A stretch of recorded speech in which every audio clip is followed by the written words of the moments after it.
kibba Oromiyaa aanaa Areerootti waboon tarkaanfii fudhachuun PKM tokko waraana faashistii piipirraa hiike. Gabaasa kana waliin ani Booree Addunyaati. Irree fi gaachanni uummata Oromoo waboon zoonii kibbaa godina Gujii fi Booranaa keessatti tarkaanfii ilaalessaa torbee kana keessa walitti fufinsaan fudhachuun diina biyyee nyaachisaa jiruun injifannoo galmeessaa jiraachuun ifoome.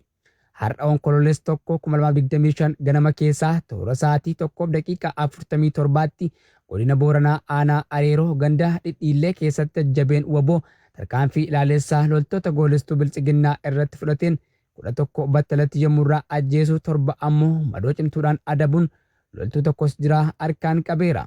Gama meeshaatiin PKM tokko jororoo abbaa 200 waliin AKM tokko rasaasa uffataa fi qophii waraanaa irraa hiikuun galii dantaa qabsoo bilisummaa Oromootiif oolchee jira. Tarkaanfii waboon fudhatu jabaatee itti fufaa injifannoon uummata Oromoof.